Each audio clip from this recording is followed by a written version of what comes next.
तुझं माझ्यावर प्रेम असेल तर तू माझ्याशी शारीरिक संबंध करशील, अशी डिमांड हे मुलं ठेवत असतात. ते काय नाही, आपली मुलगी आपण बोलतो ना, भले ती सुसंस्कृत बनवली नाही तरी चालेल, पण आपल्या मुलींना मला असं वाटलं सुज्ञ बनवावं तुम्ही.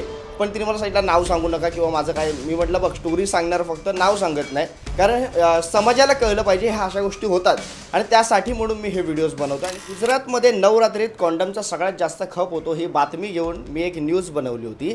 आणि मुंबईमध्ये हे घडायला नको, महाराष्ट्रात, पुण्यात, इतर शहरांमध्ये हे घडायला नको, मी अवेअरनेस म्हणून तो व्हिडिओ बनवला होता.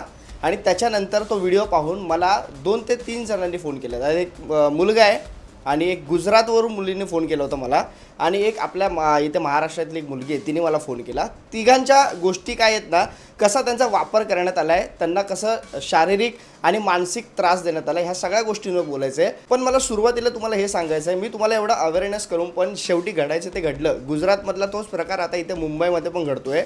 16% जास्त सेल आता कॉन्डमचा, म्हणजे नॉर्मली होतो ना त्याच्यापेक्षा जास्त 16% एवढा सेल आता कॉन्डमचा मुंबईमध्ये पण होतो. जास्त करून अंधेरी, बँड्रा अशा मोठमोठ्या ठिकाणी, जुहू या साईडला. तर हा सेल इतक्या प्रमाणात मुंबईमध्ये पण वाढला आहे हे मला तुम्हाला सांगायचं आहे.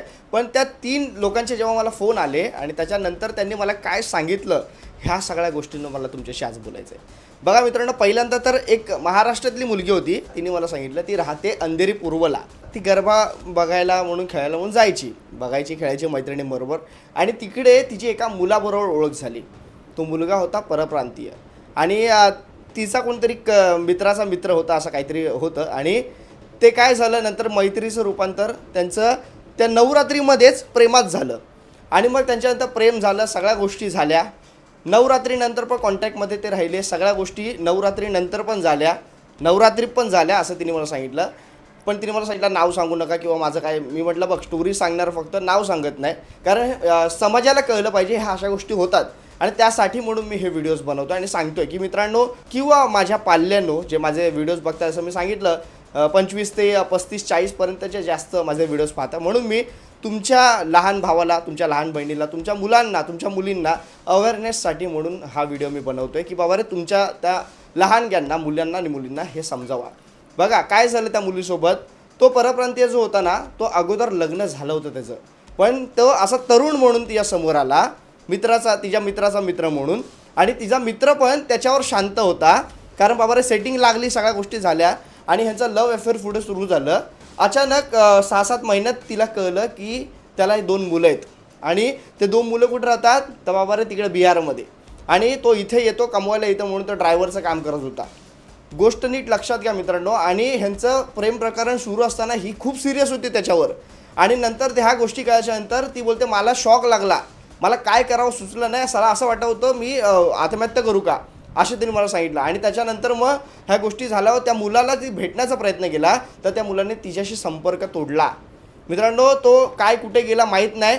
आणि त्या सगळ्या गोष्टींमध्ये ती बोलते मी डिप्रेशनमधून एवढ्या बाहेर आली ना दादा, मी काय सांगू तुम्हाला. मी म्हटलं ह्या गोष्टी घडतात मला माहिती आहे. मला तिने सांगितलं दादा तुम्ही त्या व्हिडिओमध्ये जे शेवटी सांगितलं आहे ना, ते खूप चांगल्या रीतीने सांगितलं आहे आणि तो व्हिडिओ मी भरपूर माझ्या ग्रुपमध्ये पण शेअर केला आहे आणि सगळ्यांनी तो पाहावा मी असं रिक्वेस्ट पण केले.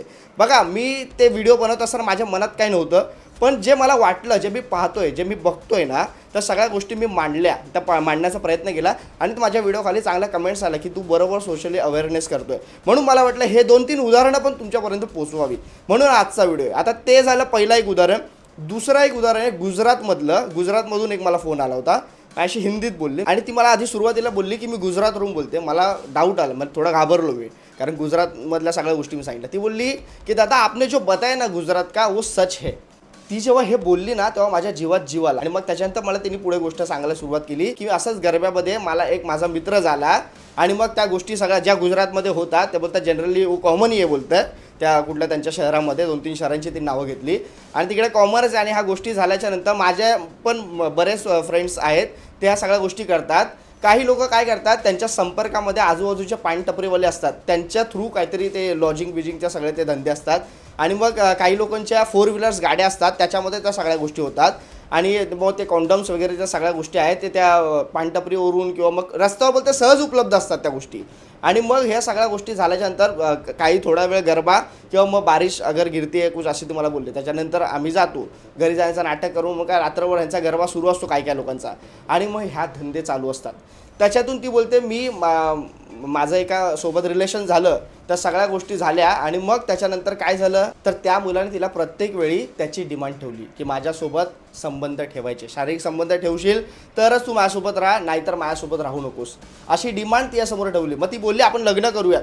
तो बोलला ह्या सगळ्या गोष्टीत मला इंटरेस्ट नाही आहे, मला जीवन जगायचं आहे वगैरे अशा सगळ्या गोष्टी तो सांगितल्या. आणि मग त्याच्यानंतर मग तिचं असं झालं होतं की काय करू. आणि तो असा बोलायचा तिला की जर का तुझं माझ्यावर प्रेम असेल तर तू मला ह्या सगळ्या गोष्टी करण्यामध्ये बोलतात ना कॉपरेट करशील, नसेल तुझं प्रेम तर तुम्हाला आत्ताच सोडून जा. आणि ती मुलगी एवढी त्याच्यामध्ये गुरफटली होती, ती बोलते मैं सब बोलते जो वो जैसा बोलता था मैं सब करते ती बोलते माझ्या घरच्यांसोबत मी भांडली त्या मुलासाठी म्हणून की बाबा रे नाही तो चांगला आहे आणि तो माझ्याशी लग्न करेल. तो काय बोलायचा मध्येच, ती बोलायची मध्येच त्याला काय व्हायचं बोलायचं आपण शादी करेंगे, मध्येच त्याला काय व्हायचं तो बोलायचं की नाही आहे पॉसिबल नाही आहे, अशा गोष्टी ती सांगा. हे त्या जी अंधेरीतली जी मुलगी होती ना तिच्याबरोबर पण तेच प्रकार घडला. ती जेव्हा विचारायची लग्न कधी करायचं तेव्हा तो परप्रांतीय बोलायचा की हा करेंगे आणि मग त्याच सगळ्या गोष्टी तुझं माझ्यावर प्रेम असेल तर मला भेटशील. हे सगळं मी तुम्हाला डिक्टो जे सांगितलं ना त्या व्हिडिओमध्ये, तुझं माझ्यावर प्रेम असेल तर तू माझ्याशी शारीरिक संबंध करशील, अशी डिमांड हे मुलं ठेवत असतात. सेम प्रकरण त्या दोघांमध्ये मला दिसलं.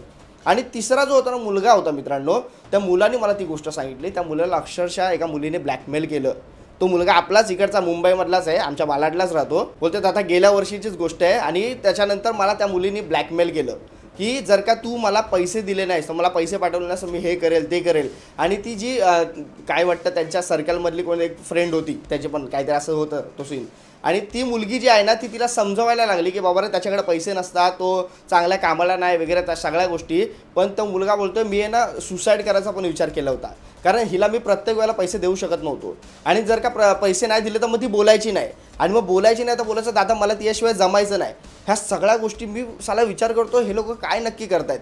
ह्या मुली स्वतः ब्लॅकमेल पण करतात, पैसे नसतील तर बोलणार पण नाही बोलतात. आणि ह्यातून सगळ्यातून तो मला बोलतो मी कसा बाहेर पडलो, माझ्या मित्रांनी मला सांगितलं की बाबा रे तिचा नाच सोडून दे. आणि हे सगळं झालं कधी तो बोलतो गरब्यामध्ये. ह्या सगळ्या मित्रांनो गोष्टी होत असतात. त्याच्यामुळे मी अवेअरनेससाठी मी तुम्हाला तो व्हिडिओ बनवला. बघा कसं असतं ना गरब्यामध्ये झगमगाट असते, सगळ्या मुली नवीन येत असतात. एखादा नवीन मुलगा जेव्हा आपल्याला आवडतो तेव्हा तो आपल्याला आपलासा वाटतो, आपलीशी वाटते. आणि मग त्याच्यानंतर थोडा काळ सगळ्या गोष्टी झाल्या, एखाद्याचा रस पूर्ण निघून गेला की मग आपल्याला बाबा रे असं वाटतं की बस ना आता दुसरं काहीतरी. म्हणून मग तो मुलगा किंवा ती मुलगी त्यांची जी अगोदरची सगळी गोष्ट असते त्याच्यामध्ये बदल जाणवायला लागतात. आणि मग त्यातून ठरतं ते बाबा तुला मला भेटायचं तर हे कर नाही तर मी ते करणार नाही. आणि अशा सगळ्यातून वादावादी होते. मुलगी कधी वाद करते मुलाला सोडायचं असेल तर, मुलगा कधी वाद करतो मुलीला सोडायचं असेल तर. ह्या सगळ्या गोष्टी घडतात. त्यात मुलींचं जास्त नुकसान होतं. पण तरी काही मुली मला असं समजलं की त्यांना ह्या सगळ्या गोष्टी ह्या पैसे आणि ह्या सगळ्या गोष्टी हव्या असतात म्हणूनही असं करतात. असं माझ्या जेव्हा कानावर आलं काही मित्रांकडून आणि त्यांनी मला सांगितलं किंवा काही मैत्रिणींकडून पण मला कळलं की कुणाल तू बनवलास तो व्हिडिओ, पण तुला माहिती आहे काय काही मुली पण तशाच असतात. साला मी शॉक झालो. म्हटलं आपण कुठल्या जनरेशनमध्ये राहतोय, काय करतोय. आणि या सगळ्या गोष्टी मित्रांनो कशा असतात मला असं वाटतं की पालकांनी हे बसून सांगितलं पाहिजे, समजवलं पाहिजे. आता उद्या उठून आपल्याला असं नको वाटायला पालकांना की माझे संस्कार कुठेतरी कमी पडलेत का. ह्या मित्रांनो मुलांची मानसिकता अशी होते ना की मी जर तुम्हाला सांगितलं त्या मुलीला जर का कोणी फसवलं तर मग त्या मुलीचे विचार असे होतात मी पण कोणाला दुसऱ्या मुलाला फसवणार. मला मुलींचं जेव्हा मी ऐकलं की मुली पण असा विचार करतात आणि मुलींना पण हेच हवं असतं तेव्हा मी स्वतः शॉक झालो. आत्ता तर झेंजी पिढी आहे, ही झेंजी पिढी तर हे आता चित्रपट पाहून वगैरे ह्याचा परिणाम कुठून होतो हा चित्रपटांमधून. बघा मित्रांनो आपण पाहतो हिंदी चित्रपट आणि या हिंदी चित्रपटामध्ये या सगळ्या गोष्टी घडतात. आता मला असं वाटतं तर मागून मराठी चित्रपट पण येतात, ते पण ते बॉलिवूडला फॉलो करायला लागतात. काही आहेत सगळेच नाही मराठी, पण मला असं वाटतं हे चित्रपटामुळे झालेल्या सगळ्या गोष्टी आहेत. आपल्याला असं वाटतं की आपल्या आईवडिलांच्या काळात पिक्चर चांगले होते, पण त्यांच्या काळात पण काही चित्रपट असे होते ज्यातून आपल्या आईवडिलांनी पण त्या सगळ्या गोष्टी केल्या आहेत. नाही असं नाही बोलत आहे मी, किंवा त्यांच्या काळातल्या लोकांनी त्या गोष्टी केल्या. आपल्याला असंच नाही की मी बोलत आहे की बाबा ती पिढी चांगली होती, त्या पिढीमध्ये पण सगळ्या गोष्टी होत होत्या. पण ते बोलतात ना की तेव्हा सोशल मीडिया नव्हता, तेव्हा इतर गोष्टी नव्हत्या, तेव्हा आपल्याला एक्सप्रेस होता येत नव्हतं. आता सगळ्या गोष्टी झाल्यात. आता साला 2 दिवसा या नवरात्रीमध्ये सगळ्या गोष्टी होऊन म्हणजे बोलतात ना, आपण बोलतो ना ते व्हॅलेंटाईन डे त्या सगळ्या गोष्टी होतात. म्हणजे त्या 7 दिवसामध्ये प्रपोजपासून ते ब्रेकअपपर्यंत सगळ्या गोष्टी होतात. आणि त्याच्यामध्ये मित्रांनो ह्या सगळ्या गोष्टी मुलांना पण हव्या असतात आणि मुलींना पण हव्या असतात. पण मुली विचार करत नाही लग्नानंतर माझं काय होईल, किंवा जर का मला त्या गोष्टीमधून बाहेर पडायचं असेल आणि मी अडकली त्याच्यानंतर माझं काय होईल, हा विचार मुली करत नसतात.